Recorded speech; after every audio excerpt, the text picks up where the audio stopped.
नमस्कार, आप जुड़ चुके हैं वैली एक्सप्रेस न्यूज़ के साथ। अदिति शर्मा जी हमारे साथ जुड़ेंगे और इनसे बात करेंगे जिस तरह से जम्मू व कश्मीर के जो इस वक्त हालात हैं, हालात आप बाखूबी जान सकते हैं, मुझे बोलने की ज़रूरत नहीं है। एसआई और बड़े ज़्यादा एस्पिरेंट्स जो हैं वो सड़कों पर है। बहुत से बच्चे ऐसे हैं जो सड़कों पर हैं। आज भी एसआई के जो बच्चे हैं वो सड़कों पर आए थे और वो डिमांड कर रहे थे कि सीबीआई जो इंक्वायरी है वो यहाँ होनी चाहिए। मैम, क्या लगता है जिस तरह से जम्मू कश्मीर का यूथ है, पहले एग्ज़ाम देता है, एग्ज़ाम देने के बाद सड़कों पर आता है, ऐसा लग रहा है कि 370 तो चली गई, लेकिन उसके बाद हमारे बच्चों का जो रोज़गार था वो छीन लिया गया। आप क्या कहेंगे आप इस पर? बिल्कुल, देखो ये बड़ा अनफॉर्चुनेट है जो भी अभी हुआ, जो मैं एसआई के एग्जाम्स हुए और जो भी स्कैम निकल के सामने आया है। लेकिन अच्छी बात यह है कि ये स्कैम निकल के सामने आ गया और जहाँ किसी के साथ बहुत बुरा हो सकता था, कई लोगों के साथ इनजस्टिस हो सकता था, मुझे लगता है ये एक अच्छी बात है। और आई विश कि आगे जो भी इसके ऊपर कार्रवाई हो वो बहुत ट्रांसपेरेंट तरीके से हो। और ये जो मुझे लगता है कि जो अब सीबीआई को इसको दिया जाएगा और दिया है, और इसमें अब जो है जो भी नाम निकल के सामने आएंगे, मुझे लगता है उसके ऊपर सख्त कार्रवाई करनी चाहिए, क्योंकि ये हमारे जम्मू कश्मीर के यूथ के, युवा के सेंटिमेंट्स का और भविष्य का, दोनों का सवाल है। मैम, ऐसा नहीं होगा कि अगर नाम निकल कर सामने आएंगे तो कुछ बड़े बड़े जो नेता हैं वो पकड़े जाएंगे? क्योंकि कुछ पार्टियां ऐसी भी है जो ये नहीं चाहती एनआईए की जांच हो, जो सीबीआई की जांच हो। बिल्कुल, देखो आने भी चाहिए। जो भी नाम है, बड़ा है छोटा है, नाम बड़ा अपने काम से होता है, लेकिन अगर आप ऐसा काम करते हैं तो फिर आपका नाम बड़ा कैसे हो सकता है? तो नाम जो भी हो वो बहुत ही ट्रांसपेरेंट तरीके से सामने आना चाहिए। देखिए, बेईमानी चाहे वो कोई भी करे, कहीं पर भी करे, जब आप अपनी जनता के साथ कर रहे हैं, आप अपनी पार्टी के साथ कर रहे हैं, आप अपने देश के साथ बेईमानी कर रहे हैं, आप अपनी युवाओं के साथ में बेईमानी कर रहे हैं, उनको बेईमानी एक तरह से आप सिखा रहे हैं, वो भी इतनी छोटी सी उम्र में। तो मुझे लगता है कि इसके लिए कड़ी से कड़ी सजा होनी चाहिए और बिल्कुल ट्रांसपेरेंट तरीके से ये कार्रवाई होनी चाहिए। मैम, एक चीज और, आपने की एसआई की बात की, अभी हम तालिब की बात करेंगे जो भारतीय जनता पार्टी के साथ पाया गया था। अब प्रदेश अध्यक्ष ये बोल रहे हैं कि वो एक मीडिया का कर्मचारी था। अगर मीडिया का कर्मचारी था तो वो भारतीय जनता पार्टी के ऑफिस में पटा डाल के कैसे खड़ा था? ये मुझे यही चीज़ अभी तक समझ नहीं। और ये वो बोल रहे हैं कि एनआईए की जांच होनी चाहिए। अगर एनआईए की जांच हुई तो भारतीय जनता पार्टी के ऑफिस में जितने भी कैमराज लगे हैं वो सभी के सभी चेक होने चाहिए। देखिए, वो तो होगा ही, ऐसा जरूर होगा। अगर कोई जांच होती है तो वो तो निष्पक्ष तरीके से जांच हो और उसमें जो भी लोग किसी भी तरीके से जहां पर भी कनेक्टेड हैं वो जरूर सामने आने चाहिए। बाकी मैं ये कहूंगी कि भारतीय जनता पार्टी में ऑफिस में सब लोग आ सकते हैं। जनता है, तालिब हुसैन इससे पहले जब उसे नहीं पता, उसके बारे में नहीं पता था कि वो क्या है, तो वो भी एक आम जनता की तरह हमारे लिए था। तो अगर वो आया है और अगर उसने कहीं पार्टी ज्वाइन भी की है, हाँ, मैं ये कह सकती हूँ कि किसी को पोस्ट देने से पहले उसके बारे में एक जानकारी जरूर लेनी चाहिए। मैडम, जब भारतीय जनता पार्टी में कोई आता है तो आरएसएस पूरा जो उसका खाका होता है वो पता करती है, आरएसएस से ही होकर भारतीय जनता पार्टी में जाता है। तो ये इतनी बड़ी चूक कैसे होगी? देखिए, ये चूक मुझे लगता है कि तालिब हुसैन की, मैं कहूंगी कि उसने शायद उसकी इंटेलिजेंस की बात करनी चाहिए। ऐसा तो नहीं लग रहा कि ऐसा लोगों को दिखाना कि हमारे पास ज्वाइनिंग बहुत ज्यादा करनी है, जितने गुजर बकर वाला थे सबको जमा कर लो, भारतीय जनता पार्टी का बना दो, ताकि बाद में कोई आरक्षण ना मांग सके। नहीं, देखिए, वो तो हमारा काम है। वो तो हम चाहेंगे कि ज्यादा से ज्यादा लोग आए, और वो चाहना भी चाहिए। वो चाहना तो बहुत अच्छी बात है अपनी पार्टी के लिए, लेकिन उसके साथ साथ हमें इन चीजों का भी ध्यान रखना चाहिए, कोई गलत इंसान ना आए। क्योंकि इतनी देर में मैं कहूंगी कि उसने कई नेताओं के साथ कितनों की वो रेकी कर गया होगा। अगर गहराई में आप जाएं, नेशनल सेक्रेटरी थे उस वक्त अमित शाह जी, जब उनके पीछे जब उनके पीछे वो खड़ा था। और अभी भी देखिए, हमारे यहाँ पर माननीय प्रधानमंत्री जी भी आए, हमारे गृह मंत्री जी भी आए, और मैं तो ये कहूंगी कि हमें इस वक्त शुक्र मनाना चाहिए कि कोई मिसहैपनिंग नहीं हुई कहीं पर भी नहीं। एक चीज और मैडम, जैसे आपके अभी अमित शाह साहब आते हैं, तरुण चुग साहब आते हैं, बात करते हैं, हमारे पास इतनी परमिशन नहीं होती हम उनके साथ जाके फोटो खिंचवा पाए। और ये तालिब हुसैन यानी कि पार्टी का आदमी था तो जाके फोटो खींची ना जी। देखो, मैं इतना तो नहीं जानती कि ये कब आया पार्टी में और कब 2019 से पहले का है। 2019 से पहले का है। जी, बिल्कुल। जो मीडिया में मैं फोटोज आपके थ्रू देख रही हूँ वो तो यही कहती है कि वो वहां पर था, तो भारतीय जनता पार्टी में है। और इस नाते मैं ये कह सकती हूँ कि पूरी कार्रवाई करनी चाहिए। जो भी इंसान उसके बारे में आपको पूरा जानकारी लेनी है, आपका वहाँ को जो ब्लॉक प्रेसिडेंट है या जो भी हैं, आपको उनको पूछना चाहिए, या फिर वहाँ के लोकल जो SHOs हैं उनसे भी आप जानकारी, किसी को पोस्ट देने से पहले। ऐसे तो मेंबरशिप तो कोई भी ले सकता है। एक चीज और पूछूंगा, जेके जम्मू कश्मीर यूटी बनने के बाद कोई भी अधिकारी जो है 2 साल से ज्यादा अपनी पोस्ट पर नहीं रह सकता जी। लेकिन यहाँ पर ब्यूरोक्रेसी इतनी हावी है, ऐसे लोग हम देखते हैं जो 15-15 साल से एक ही जगह बैठे हुए, उनकी ट्रांसफर नहीं होती। सबसे बड़ी बात प्रदेश अध्यक्ष लगा लीजिए आप, क्योंकि उनका वक्त हो गया था लेकिन जा नहीं रहे हैं। अब इतना बड़ा इल्जाम लगने के बाद क्या होगा इनका, क्या लग रहा है आपको? नहीं, मैं इस बारे में तो कुछ नहीं कह सकती। वो तो पार्टी की अपनी इच्छा है, वो उनका उनके विरुद्ध कोई इलेक्शन तरीका नहीं है। लड़ता, कारण क्या है? क्योंकि ज्यादा अच्छा बोलते हैं ये लोग। नहीं, ऐसा नहीं है। जब उसकी बारी आएगी तो वो भी होगा, वो भी जरूर किया जाएगा। बाकी जब जिसका वक्त आता है वो होता ही है। बाकी आपकी बात सही है कि 2 साल से ज्यादा नहीं होना चाहिए, और हर चीज में बदलाव होता है, होगा भी, आगे भी होगा। अगर कुछ डिलेज हो रहे हैं उसकी बहुत सारी वजह भी होती हैं। कई जगहों पे इलेक्शंस थी, या फिर हमारे जम्मू कश्मीर में अभी नहीं है, तो बहुत सारी चीजें हैं, लेकिन वक्त आने पर सब कुछ बदलेगा। इलेक्शंस की बात की आपने, 2014 से लेके अभी तक 2022 चल रहा है, जम्मू कश्मीर में इलेक्शन नहीं हुए। कहा यह जा रहा है, अटकलें लगाई जा रही है कि हो सकता है अमरनाथ यात्रा के बाद इलेक्शंस हो, और हो ये भी सकता है यहाँ पर मुख्तार नकवी साहब भी यहाँ पर लेफ्टिनेंट गवर्नर है, क्योंकि केंद्र से वो रिजाइन कर चुके हैं। अगर ये जाते हैं तो इलेक्शन होगी। क्या लग रहा है भारतीय जनता पार्टी फिर से उभर के आएगी? देखो, ये तो इलेक्शन कमीशन का काम है ये डिसाइड करना, लेकिन हम मांग सकते हैं, और मुझे लगता है कि जम्मू कश्मीर को इस वक्त इलेक्शंस की जरूरत है, लोकल लीडर्स की जरूरत है। हमारे जम्मू की हालत जो इस वक्त मैं देख सकती हूँ, कश्मीर की भी वही हालत है। कश्मीर भी खुश नहीं है, और जम्मू की हालात को देखते हुए मैं ये कहूंगी कि देखो, कश्मीर में तो बहुत रिसोर्सेज हैं, लेकिन जम्मू में कुछ भी नहीं है। आप मुझे बताइए, यहाँ टूरिज्म के नाम पे कुछ नहीं है, यहाँ पर इंडस्ट्रीज के नाम पे कुछ नहीं है, यहाँ पर है ही नहीं। मतलब वहां पर जो है, यहाँ पर तो, वहां पर कश्मीर में खाने के लिए कुछ है, लेकिन हमारे जम्मू में तो कुछ भी नहीं है। यहाँ का जो युवा है वो कहाँ जाएगा? और जो भी आजकल आप देख रहे हैं, मैं पहले भी कह चुकी हूँ कि जो भी हमारे यहाँ पर रिसोर्सेज थे, जो हमारे एसेट्स हैं, वो बाहर के लोगों को दिए जा रहे हैं, जो भी कॉन्ट्रैक्ट है वो बाहर के लोगों को दिए जा रहे हैं। पैकेज के बच्चों की 1 महीने से ज्यादा का वक्त हो गया है। टीचर जम्मू में 1 महीने से, आपने देखा अंबेडकर चौक में रोज टीचर बैठते हैं, प्रदर्शन कर रहे हैं कि हमें जम्मू शिफ्ट किया जाए। है फिलहाल जम्मू ही। सबसे बड़ी बात है जान, इनोसेंट किलिंग्स इतनी हुई कश्मीर में, केंद्र ने एक ट्वीट तक नहीं किया कि यहाँ कश्मीर के हालात खराब है। किया क्यों नहीं? इसलिए क्योंकि अगर ये ट्वीट करते हैं या कोई खबर निकलती है तो इनका टूरिस्ट नहीं आएगा, कमाई नहीं होगी। देखो, ये तो कभी कभी हालात को कंट्रोल करने के लिए भी होता है, कहीं कोई पैनिक क्रिएट ना हो, कोई पैनिक ना आ जाए कहीं दिमाग में लोगों के। बाकी पूरे हिंदुस्तान की, अगर मैं पूरी दुनिया की भी बात करूं, तो कभी कभी ऐसी न्यूज को एक चीज मैडम, अगर यहाँ पर मौजूदा चीफ मिनिस्टर होता जी, 2022 से पहले जो थे, 2016 से लेके 2021 तक 35 जो आदमी थे इनोसेंट के लिस्ट में मारे गए। 2022 स्टार्टिंग से अभी तक जो थे, अभी तक 25 आदमी मारे गए। ये टारगेट देखिए, अगर चीफ मिनिस्टर था, सब लोगों ने बोलना था कि इसको इस्तीफा देना चाहिए, इसको दे भी चुका होता अभी तक सरकार ये क्यों नहीं? और मैं इसीलिए कह रही हूँ, मैं इसी वजह से पहले भी कह चुकी हूँ कि हमारी जो यहाँ पर जिन्हें जिम्मेदारी दी गई है, जो हमारे उप राज्यपाल जी हैं, उन्हें थोड़ा सा ध्यान देना पड़ेगा। जम्मू कश्मीर के लोगों को, लोकल लोगों को अपने आगे पीछे रखना पड़ेगा।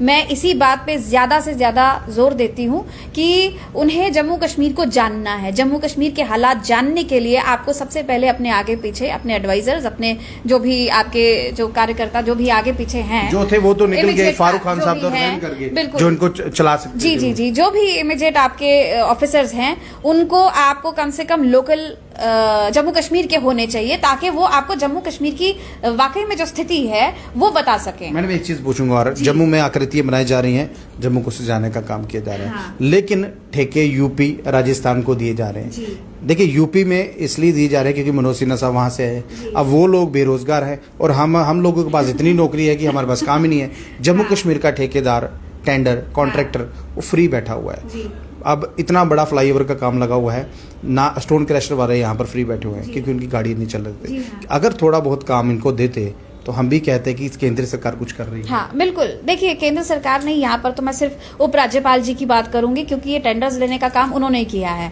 तो ये सारे के सारे कॉन्ट्रैक्ट्स जो हैं वो बाहर, जम्मू के बाहर जा रहे हैं। यहाँ चाहे आपको कोई फूल लगाना है वो भी यूपी का आदमी लगाता है या कहीं और का लगाता है।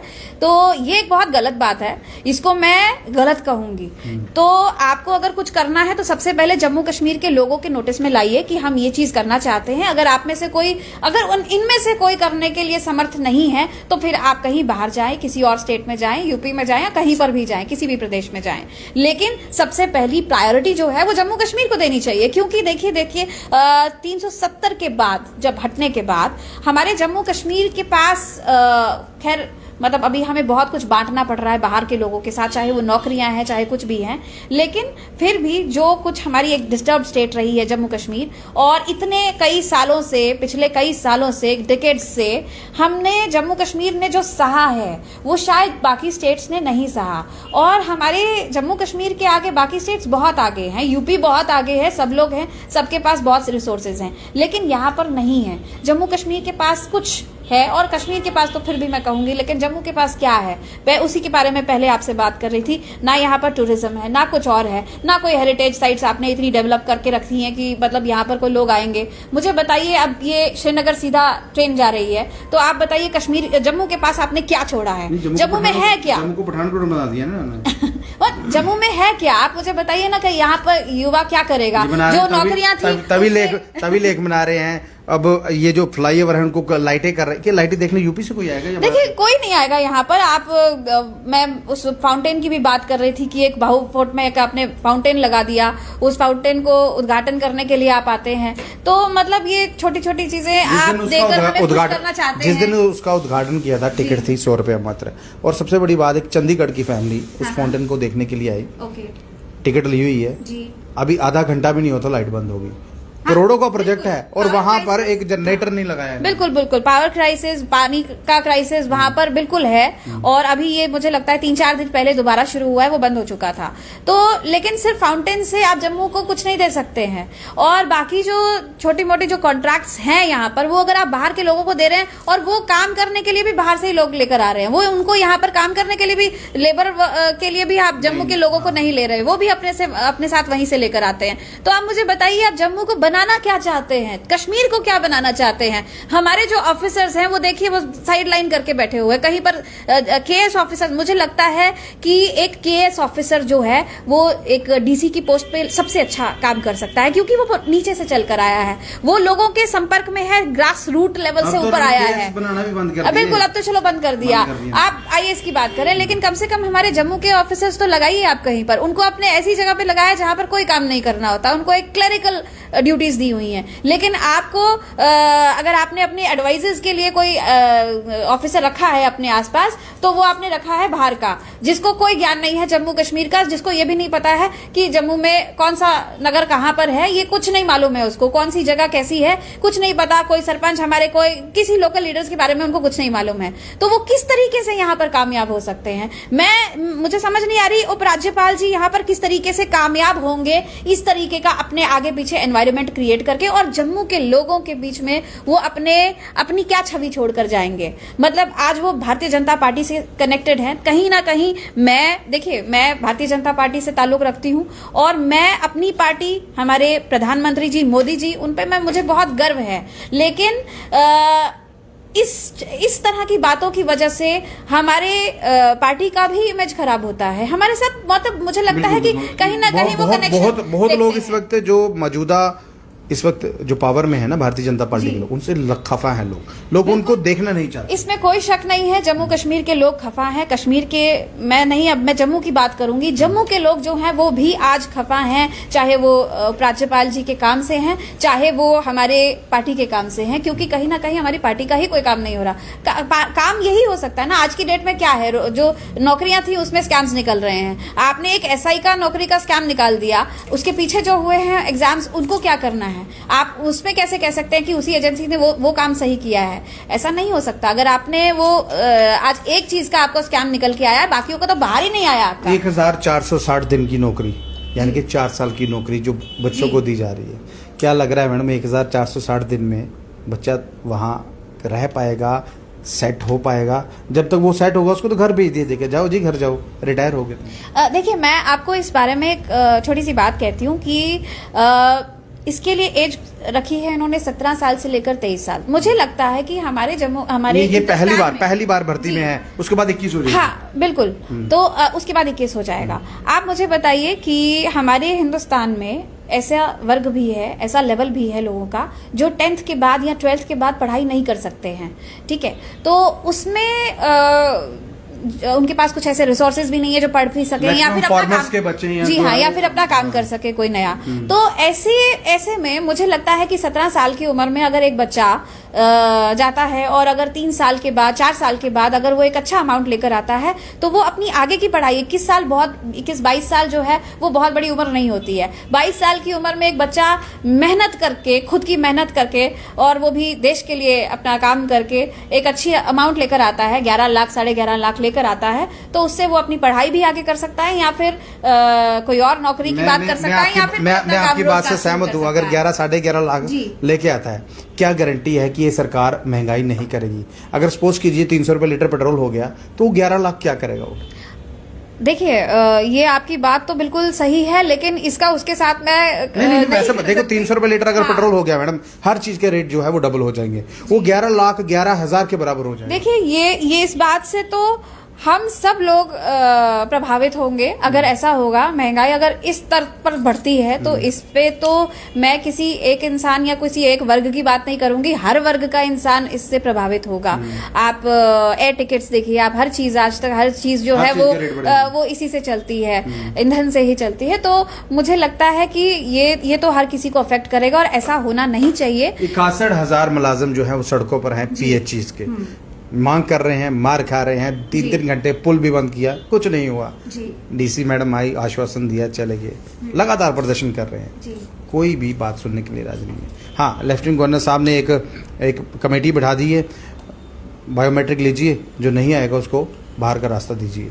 यानी कि जिसने अपनी पूरी उम्र दे दी, अब जो अपनी डिमांड कर रहा है वो तो ये भी बोल रहे हैं कि आप हमें 77 महीने की जो सैलरी है वो हमें दे दो, हम बाहर चले जाते हैं।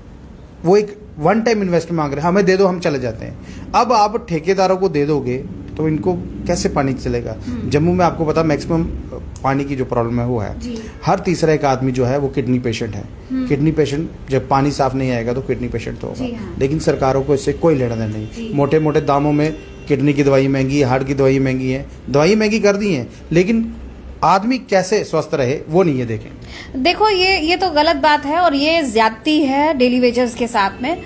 और मैं फिर से यही कहूंगी कि मैं इसीलिए कह रही हूँ कि LG साहब को, हमारे लोकल लोगों को अपने साथ रखिए ताकि वो आपको सही मायने में बताइए कि जम्मू कश्मीर में परेशानी क्या है। ये जो लोग सड़कों पर बैठे हैं, ये कोई किसी और देश से कोई हटाए हुए भगाए हुए नहीं हैं। ये हमारे जम्मू कश्मीर के लोकल लोग हैं, हमारे जम्मू कश्मीर के वो लोग हैं जिनके लिए आपको यहाँ पर लेफ्टिनेंट गवर्नर की पोस्ट दी गई है या बिठाया गया या कुर्सी दी गई है। ये वो लोग हैं जिनके लिए आप यहाँ पर आए हैं, जिनकी समस्याओं का हल करने के लिए आप यहाँ आए हैं, लेकिन उनकी समस्याएं अभी बढ़ रही हैं। वो लोग सड़कों पर हैं। सबसे बड़ी बात यह है कि आप उनके साथ बात नहीं करते। सबसे बड़ी बात यह है कि कोई भी इंसान उनके साथ में बात करके किसी एक कहीं सेटल, वो भी सेटल करना चाहते हैं कहीं पर भी, वो भी कहीं पर एडमेंट नहीं है अपनी किसी मांग को लेकर, लेकिन वो तब होगा जब आप उनके साथ बात करेंगे। उनके साथ कोई भी बात करेगा।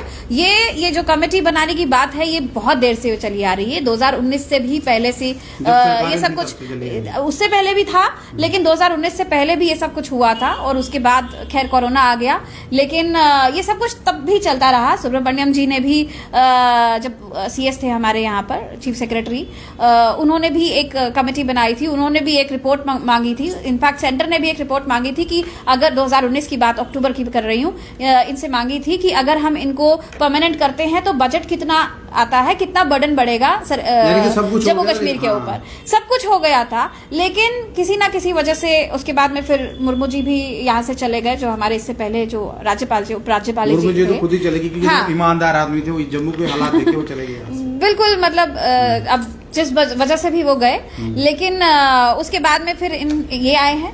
अभी इनसे उम्मीदें बहुत थी। ये पॉलिटिकल थे, लोगों ने सोचा था पॉलिटिकल आदमी है कुछ होगा, लेकिन मैं भी वही कहना चाहती थी कि वो एक राजनीति से ताल्लुक रखते थे, ग्रास रूट लेवल के लोगों से। यूपी के चीफ मिनिस्टर कैंडिडेट थे। बिल्कुल, मतलब लेकिन पता नहीं ये उम्मीद उनसे थी नहीं। जम्मू कश्मीर की कहीं सेंटर वाले काम करने नहीं दे रहे। नहीं, बिल्कुल नहीं, ऐसा बिल्कुल नहीं है कि जम्मू कश्मीर को के हर एक तीसरे व्यक्ति से जब बात करो ना, वो ये बोलते हैं कि लेफ्टिनेंट गवर्नर साहब तो हैं लेकिन काम नहीं करने देंगे।